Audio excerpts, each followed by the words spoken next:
Hey everybody, what's up? I'm going to teach you a couple of phrases for when your son or daughter comes at you with reasons why you're the worst parent ever.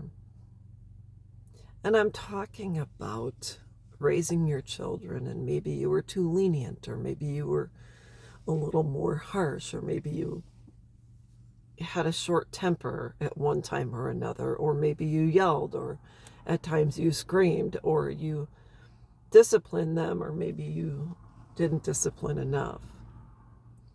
And I'm talking about those of us who have raised human beings with guidance, boundaries, etc. Oh, and lots of love, by the way. But that'll never be brought up because God forbid they admit that you actually did something good.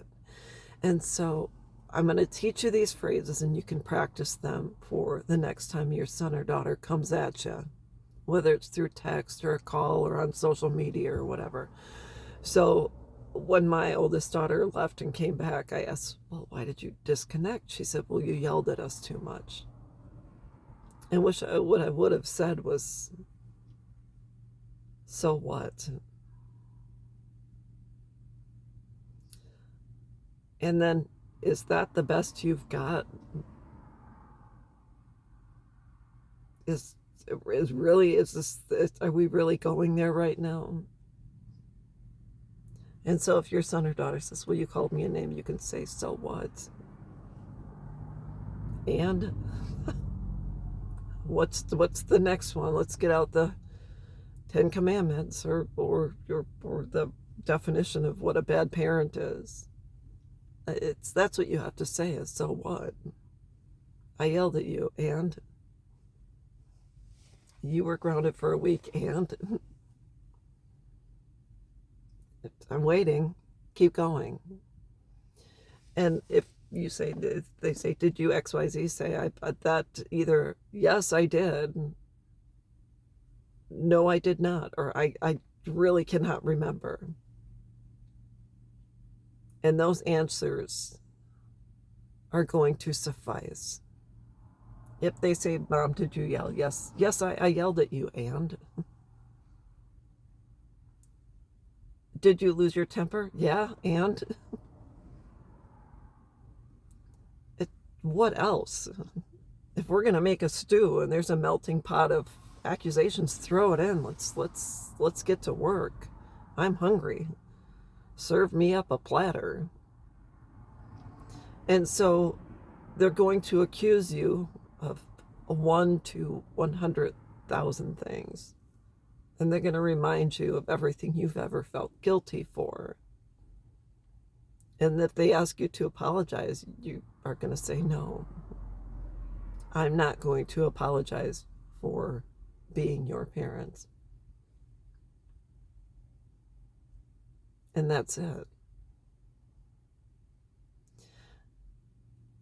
It is a really tough phrase to use when you are being slandered, lied about, accused of, or everything that you've already felt guilty for is being thrown in your face. The stuff that has kept you up at night where you said, oh, I wish I could have done it different. And you can't. There's nothing you can do to change it. We all say it, well, I wish I would have done things different. But the fact of the matter is, if you know deep down in your heart that you loved your children and you did your best, despite your circumstances, upbringing, traumas, background, family, DNA, that is good enough, because the only person you have to answer to is God. He is your creator, just like He is your child's creator as well. So I want you to let it go. And I want you to stop allowing your son or daughter the opportunity to control, guilt, and shame you. We do a good enough job on our own. Not only that, they're bringing up stuff they've known since they were little. What about the stuff they don't know? Thank God. And if you're the type that a person that shared with your kids, stop doing that. They're young. They can't process those things. You might want to share because you think, oh, it'll keep them from doing the same thing, and that's not true. It never happens that way. So anyways, think about it. Stop allowing them to control your life. You have nothing to apologize for. If you write a letter of amends, don't you dare send it. That's all there is to it. I'll be back.